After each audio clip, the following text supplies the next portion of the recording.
The hall was packed. Artificial lights illuminated the stage in an almost surgical way, creating long shadows on the carpeted floor. The murmur of conversations grew in intensity as journalists took their seats, organizing notepads, testing microphones, adjusting the cables of the cameras that would broadcast everything live to millions of viewers. Each person there knew that this press conference was not just a simple briefing. It was a battleground. The charged atmosphere revealed the weight of the moment. American politics had reached a breaking point where every public statement could ignite discussions on social media, divide families, and even influence the course of elections. The world was different, and a new generation of conservative leaders was emerging, challenging the progressive hegemony that had dominated the discourse for decades. Karoline Leavitt entered the hall with firm steps, holding a folder of documents under her arm.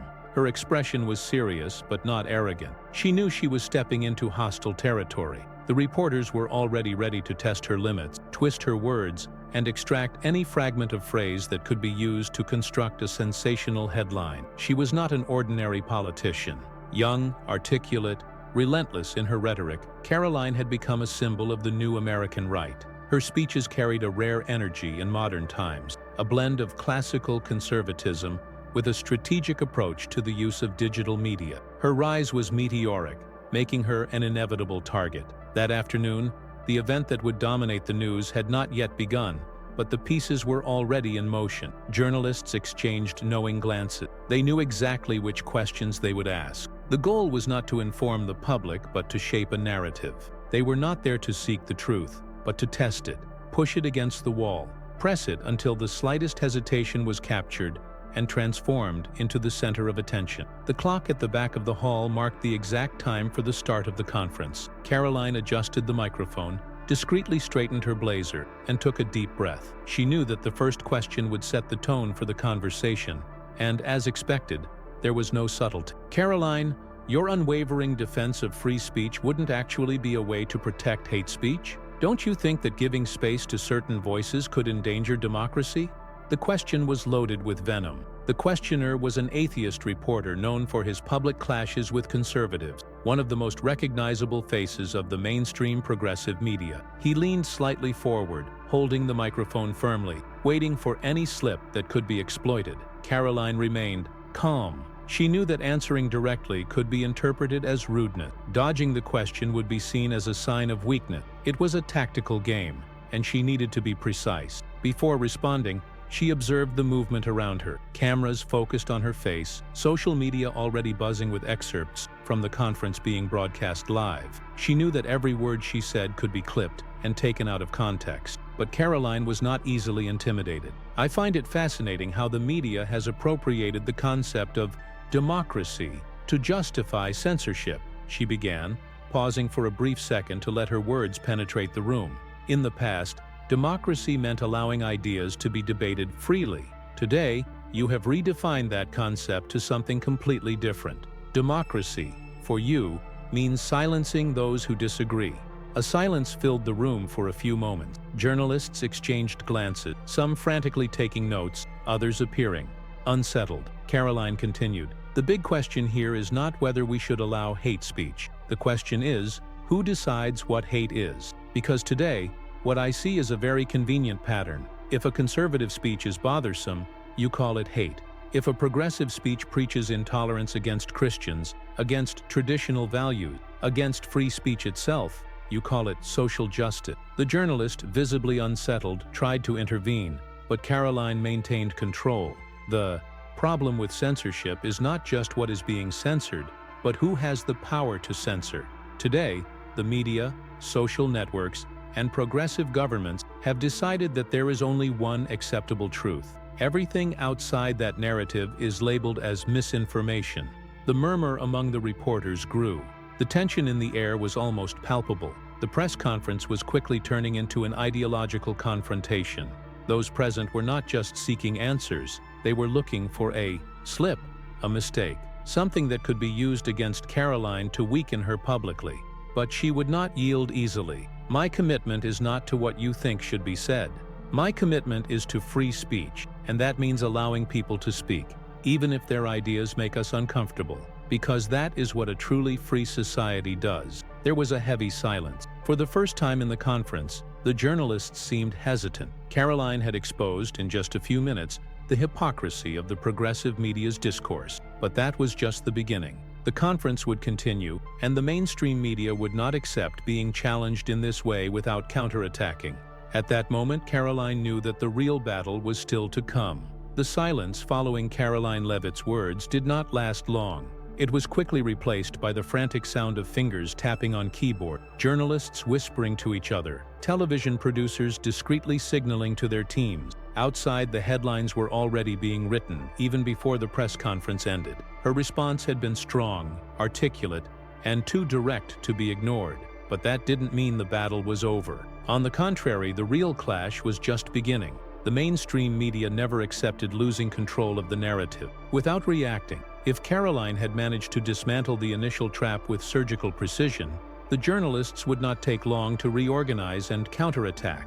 It was a game of media warfare, and the only rule was to maintain the illusion of impartiality while undermining their adversaries. The atheist journalist who had asked the initial question tried to hide his frustration. He had expected a moment of hesitation, a poorly calculated response, a slip that could be exploited.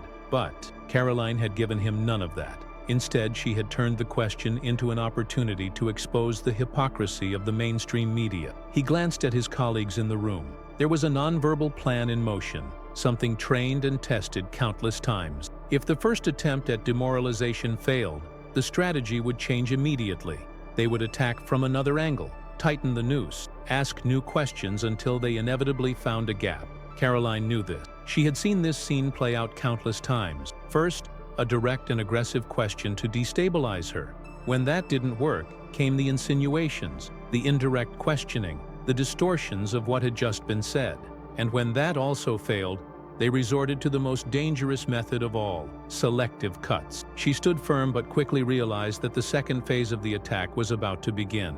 "Caroline!" A new voice rang out from the audience. This time, a reporter from one of the biggest newspapers in the country. Her expression was serious, studied, as if she were about to reveal some uncomfortable truth. "You just mentioned how the mainstream media tries to control the narrative, but at the same time, some say it's conservative politicians who are trying to restrict press freedom. How do you respond to that?" It was a strategic blow. The issue was no longer about defending freedom of expression. Now, the narrative was being diverted to something much more abstract and difficult to combat. The idea that she herself was part of a supposed movement to suppress press freedom.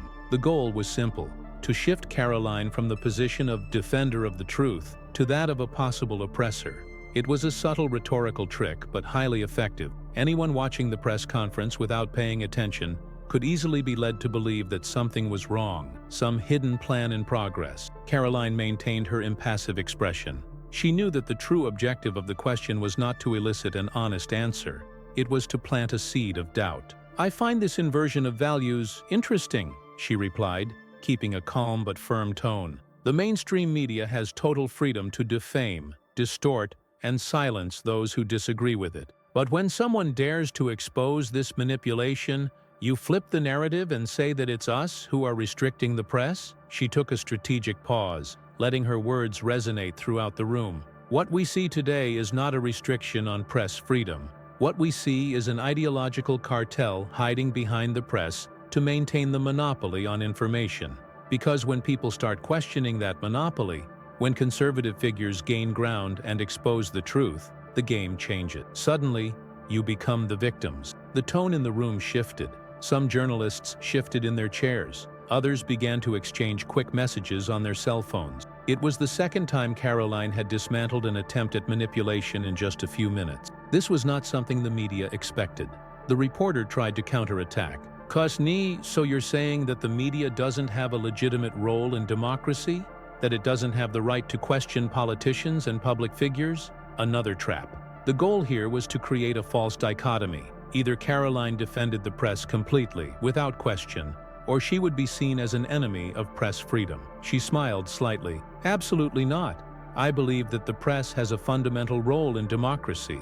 But the difference between journalism and political activism, disguised as journalism, needs to be recognized. And what we are seeing today is a media that has chosen to be an arm of an ideology rather than a vehicle for the truth. The response was devastating, but Caroline knew that the war wouldn't end there. Behind the scenes, news portal editors were already in action.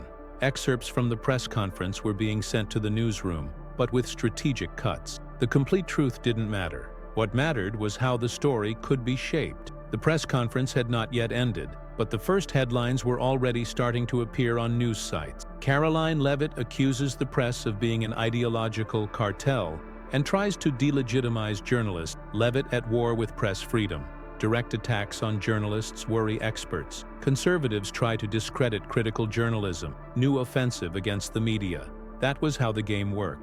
What she had actually said was irrelevant. What mattered was what could be insinuated. Meanwhile, in the conference, Caroline maintained her firm stance. She already knew what was happening behind the scenes, but she also knew that her response was already resonating among millions of Americans who were tired of manipulation.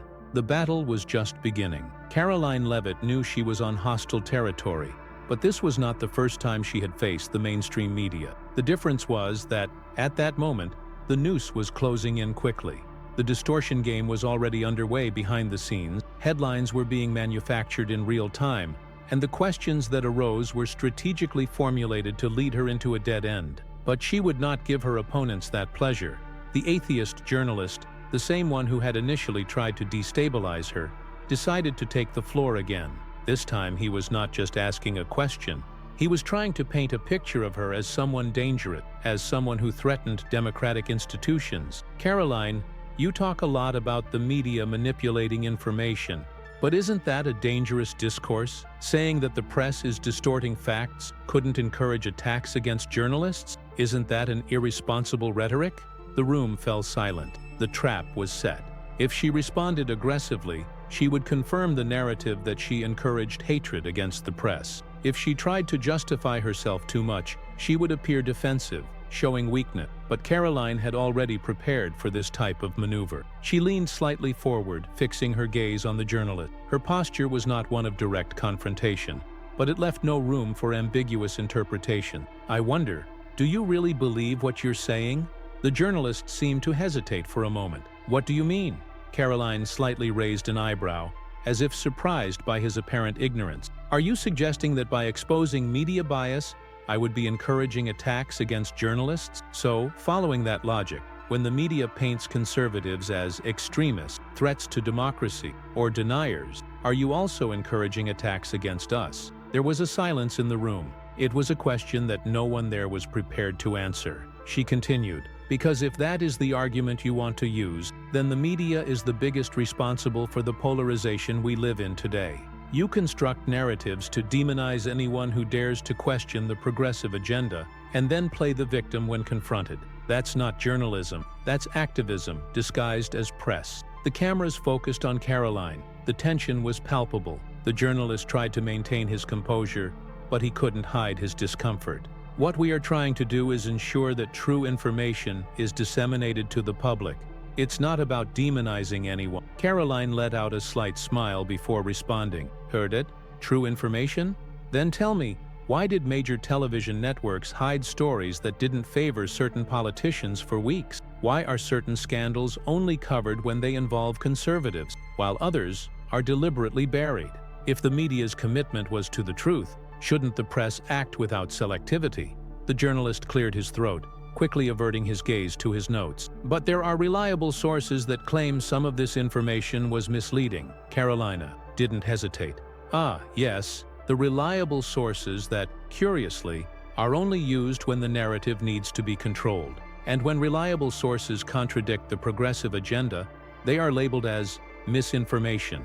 This has happened so many times that the public has already noticed the pattern. She took a strategic pause before continuing. The truth is simple. What bothers you is not misinformation. What bothers you is losing the monopoly on truth. This time the room was completely silent. Caroline had put into words what millions of Americans felt, but few had the courage to say out loud. The journalists knew they had not managed to destabilize her. Her responses were being shared in real time, and social media was on fire. Outside, the reaction was instantaneous. Clips from the press conference began circulating rapidly on the internet. While some progressive outlets tried to paint Caroline as a threat, Other conservative media highlighted her firm and relentless stance. Behind the scenes, TV producers were already editing clips from the conference, carefully choosing which excerpts would air and which would be conveniently ignored. But something unexpected happened. The public's reaction was not what the mainstream media had anticipated. In the comments of the live broadcasts, thousands of people were supporting Caroline, praising her courage in confronting media manipulation. The hashtags #censura invertida and Caroline Desmascara Media began to trend rapidly. The media's strategy was starting to crumble. Caroline noticed the movement and knew at that moment that the war for the narrative was becoming even bigger than she imagined. She had achieved something rare, exposing the hypocrisy of the mainstream press in front of millions of live viewers. But she also knew that this would not go unanswered. The media would not accept this defeat so easily. The counterattack would come, and she needed to be prepared. The real media war game was just beginning. In the corridors of major newsrooms, the atmosphere was tense. Caroline Leavitt's press conference was resonating far beyond expectations, and her response had an immediate impact. It was an unexpected victory for the conservative side, a rare moment when a public figure managed to dismantle the narratives of the mainstream media in front of the cameras. The situation demanded a quick reaction.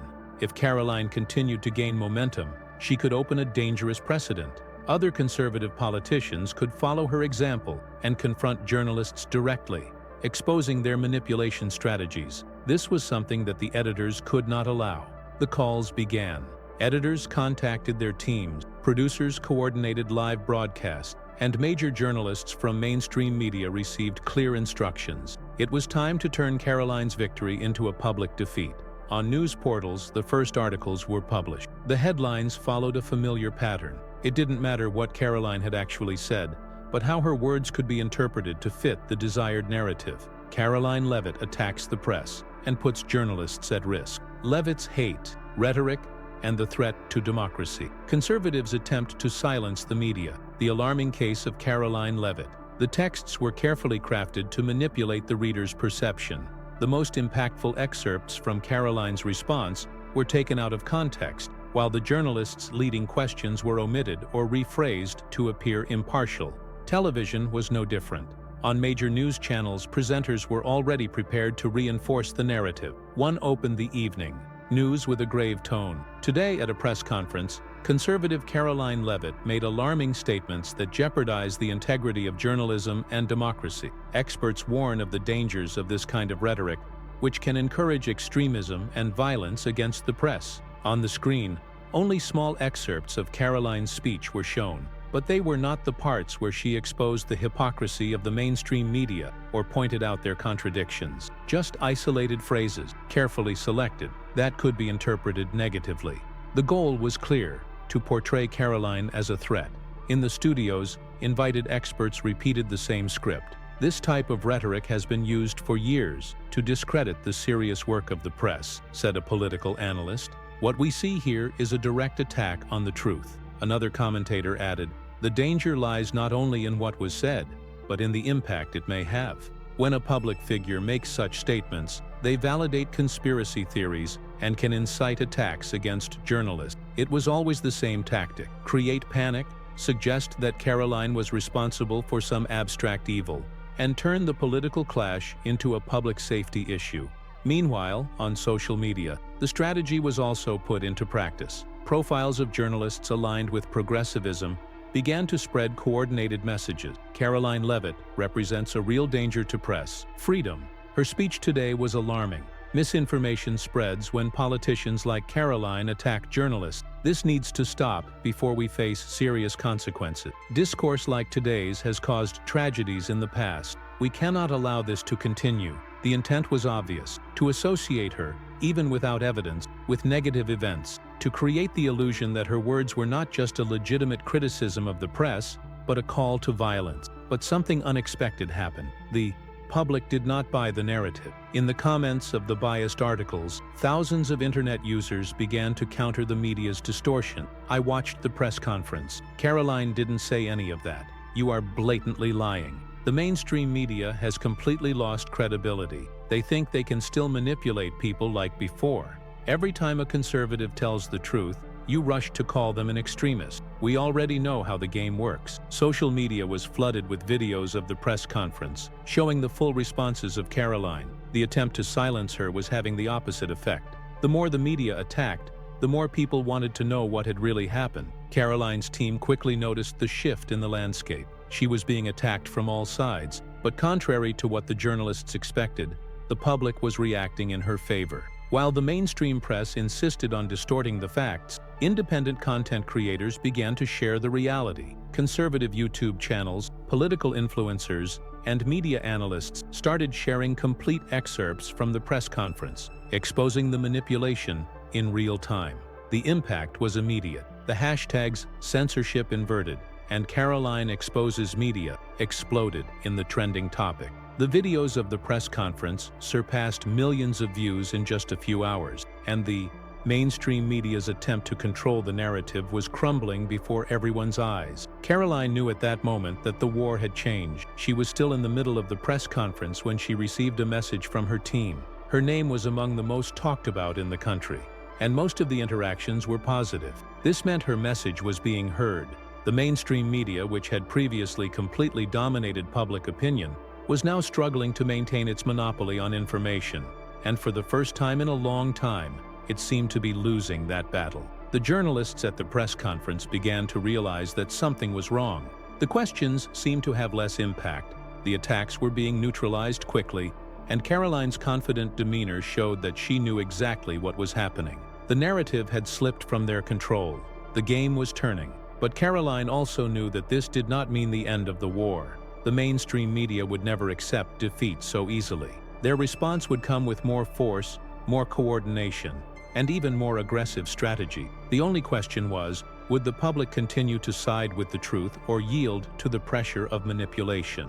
The media attack was not over yet, but now, Caroline was no longer alone. The effect of the press conference was spreading rapidly. While the mainstream media tried to downplay the impact of Caroline Leavitt's response, social media became a battleground where the truth emerged uncontrollably. The conservative public, who had seen their representatives distorted and demoralized by the press for years, felt that something different was happening. Caroline not only resisted media pressure but also exposed the manipulation methods that had long shaped public opinion. The reaction was immediate. Videos featuring highlights from the press conference spread within minutes. In the comments, thousands of internet users expressed the same sentiment. Finally, someone had the courage to confront them and speak the truth. The numbers did not lie. The full recording of the press conference was shared by major conservative profiles, reaching millions of views. Political influencers, independent journalists, and ordinary citizens began to repost the most impactful excerpts, accompanied by phrases like, "They tried to manipulate the truth, but this time it didn't work. The mainstream media is desperate because it has lost control of the narrative." Caroline Leavitt exposed the press's farce before millions of people. The domino effect was in action.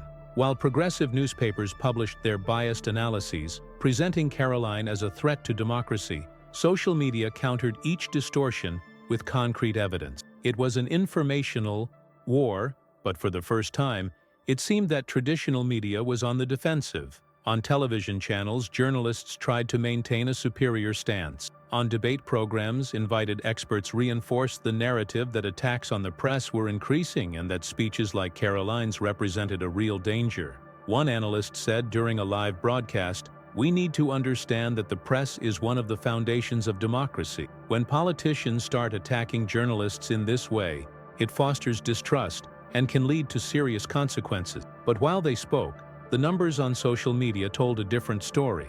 In the comments of the broadcasts, viewers were not accepting the manufactured narrative. You attack conservative politicians every day, but when someone questions the press, it's an attack on democracy.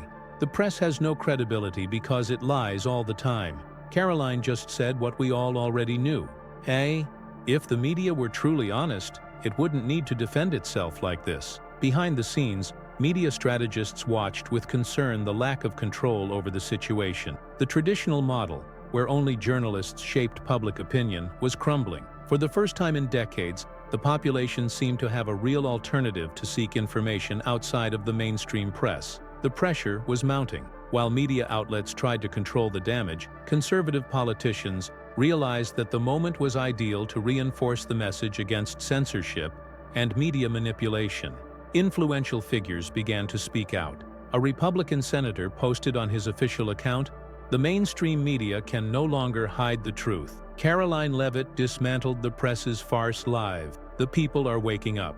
Another conservative representative declared in an interview, "We are witnessing a historic change. For a long time, the media tried to monopolize the truth, but that is over." Caroline showed that it is possible to confront them and win.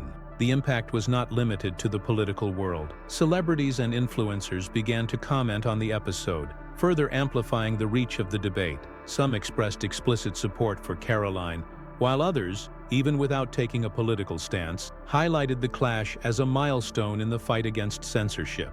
The atheist journalist who had asked the trap question at the press conference quickly realized that the media's strategy had failed. He tried to mitigate the situation in a post, claiming that his words had been misinterpreted, but he did not convince anyone. The public had already seen the truth with their own eyes. Meanwhile, Caroline remained steadfast. In a video posted on her social media, she reinforced her position.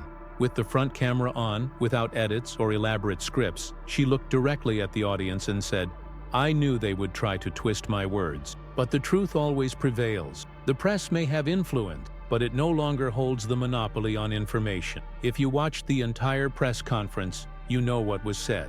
And if they lied about that, how many other things are they lying about?" The video exploded in shares. Engagement was instant. It was a direct message to the public, with no intermediaries, no filters from traditional media. The following days showed that the episode was far from forgotten. Media coverage persisted, trying to minimize the damage and regain lost credibility. But with each new attempt at manipulation, more people sought the truth in independent channels. In the halls of power, opposition politicians began to worry. Caroline's rise was not just an isolated case, but a reflection of a larger change happening in the United States. The era of blind trust in mainstream media was coming to an end, and figures like Caroline were proof that resistance was growing. The press no longer held absolute power over the public narrative. The clash between Caroline and the media was not just a political episode. It was a symbol of a new era, an era where the truth could no longer be silenced by distorted headlines and biased reporting. Caroline knew that this would not be the last time they would try to bring her down, but now, more than ever, she was certain that she was not alone. The truth had found a new way to be heard, and America was listening. Caroline Leavitt knew that the war against censorship and media manipulation would not end there. The confrontation that had occurred in front of the cameras was just one episode in a much larger conflict. The distorted headlines continued to emerge in major media outlets. The journalists who had been exposed at the press conference doubled down on their attacks, trying to minimize the fallout and frame it as a threat. But something had changed. For the first time, the public's reaction was stronger than the media's narrative. The numbers showed an undeniable reality. The videos of the press conference were among the most viewed in the country, surpassing engagement levels of the media outlet's own posts. Social media algorithms, even under attempts at censorship, could not contain the spread of the truth. The episode had become a landmark in the clash between conservatives and the progressive media. The question that arose now was, what would come next? What Caroline faced that day was not just an attack on her, but a reflection of a system that had been trying to shape public opinion for decades without being challenged. It was the realization that traditional media no longer held the monopoly on truth, which made it even more dangerous. The following weeks were marked by new challenges. Interview requests came in, but most were from progressive outlets that wanted to frame her within a predefined narrative. She declined most of them. She knew there would be no space for a fair and balanced debate. On the other hand, the strength of the conservative base was growing. Prominent figures in politics began citing her as an example of courage, while pro-free speech movements gained new momentum. The impact was not limited to politics. It extended to an increasingly larger audience, made up of ordinary citizens who were tired of being manipulated. The episode also brought a significant change in the strategies of conservatives. Caroline's press conference became a case study on how to respond to hostile media without falling into rhetorical traps. Direct responses, emotional control, and exposing manipulation tactics were discussed and analyzed by political experts. The mainstream press realized it had lost ground, but would not accept this defeat without a fight. New articles began to be published, trying to associate Caroline with conspiracy theories, extremist movement, and any narrative that could discredit her. But the attacks no longer had the same effect. The public was awake. The data showed a growing phenomenon. While traditional newspapers were losing audiences, independent information platforms were gaining strength. Citizens sought alternative sources, channels that offered analyses free from the ideological filtering of the progressive media. The power of information was being redistributed. Caroline understood that the battle would not be won overnight. The system she faced was strong, with decades of dominance over culture, institutions, and public opinion. But that moment proved that resistance was growing. She also knew that new attempts at defamation would come. The press would not forget what happened at the press conference. They would wait for the right moment to counterattack, exploiting any mistake, any slip that could be turned into a scandal. But there was a fundamental difference. This time, Caroline was not alone. The popular support she had gained was a protection against media attacks. Each new distortion was quickly debunked by the public. Each new attempt to frame her as radical was rebutted with fact. The war would not end there, but the battlefield had changed. The episode also served as a warning to other politicians and public figures. Caroline proved that it was possible to confront the media and emerge stronger. She showed that the fear of the mainstream press was no longer as justifiable as before. If the media used manipulation to control the narrative, the truth became the most powerful weapon against it. Looking to the future, Caroline knew she needed to continue her fight. She could not back down, could not yield to pressure.